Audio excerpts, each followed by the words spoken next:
So when we talk about defensible space, we're really looking at that 100-foot area around structures, businesses, residential houses. We're looking to reduce the fire's intensity if that area was to be impacted by a wildland fire, where we can reduce the impact to not only the house, get folks to be able to safely evacuate, and then also allow firefighters in to do good structure protection operations in an inherently dangerous field.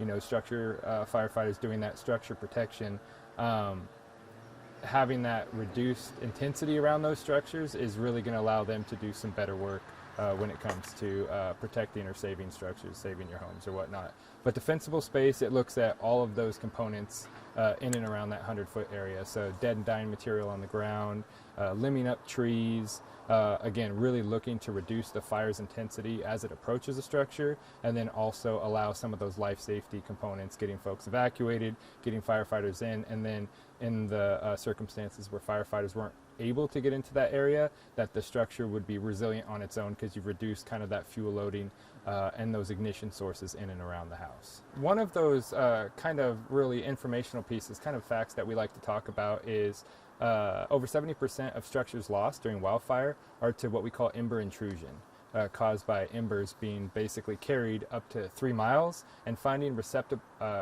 fuel beds. So fine materials like pine needles, bark dust, bark mulch, small sticks and things like that. And where you really find accumulations of those type of fuels are in your gutters, on your roofs, next to your houses, that we don't always think about, and that when you have that ember, find that receptive fuel bed very close to the structure, that's when we start having some of those concerns with it'll develop energy, it'll ignite, and then you're right next to the house or even on the house itself.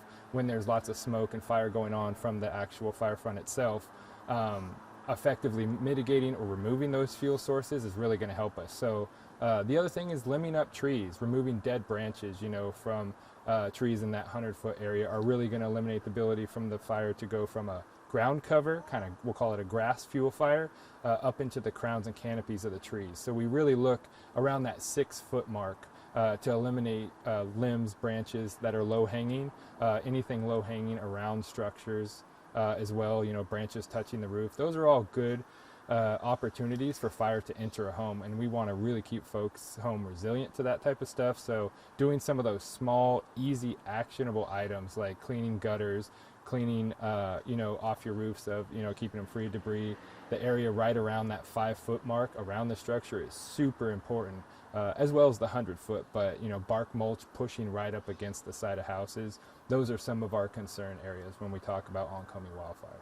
So in Oregon, we like to kind of reference that Oregonians are familiar with fire. It's an annual basis, come summertime, that there will be fire on the landscape at some point. And I think it's important for folks to remember that, as we've seen on incidents since 2020, even the last 10 years, that very, very much all landscapes are susceptible to fire in residential communities, in wildland urban interface communities where you have that intermix of brush and homes, all the way to our rural communities that are out there, that theoretically all homes are susceptible to wildfire. And so if we do some of those mitigating action items, it'll greatly reduce some of those risk or hazards around the house or whatnot. But I wouldn't say there's one particular area.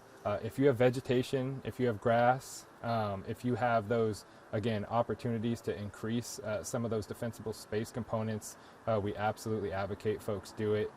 We recently developed a website, OregonDefensibleSpace.org, through the State Fire Marshal, and what that is a one-stop shop toolkit for folks to look at what defensible space actually is, to your point, what they can do. There's all sorts of other opportunities that I haven't discussed, like cleaning around your barbecues and cleaning around your propane tanks, for example, making sure that you're clear, moving wood piles away from houses. And then there's also other opportunities that are low cost, like putting mesh screen in some of your attic vents where they don't currently exist, or they may be bigger screen to, again, allow that ember intrusion, that ember to find that receptive fuel bed. And that's a lot of what we see as well. Embers coming into attic vents, crawl space vents, because they don't have fine mesh, and so those embers go right in, and they're essentially in the heart of the structure. And it's really difficult to combat that type of fire when you've got a large-scale wildfire going on as well.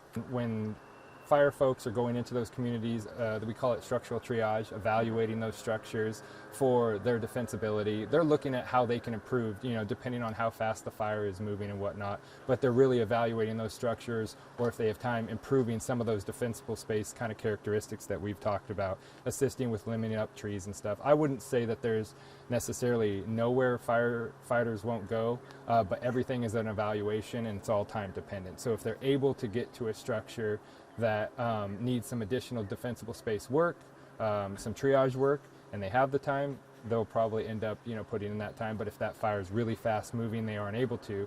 That's that concept of, if you have that defensible space in place, firefighters might not ultimately be able to get there just due to the speed of the fire.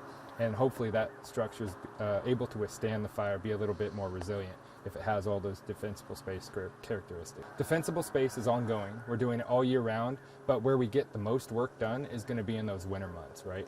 It's going to be those months where we have the higher humidities, the rain.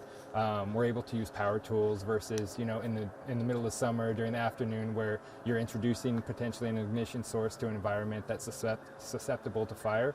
And so as we go into the winter months, as we are winding down, I won't say slow, but as we're winding down fire season, we do look towards that being the initiation point where we want folks to start doing that good work.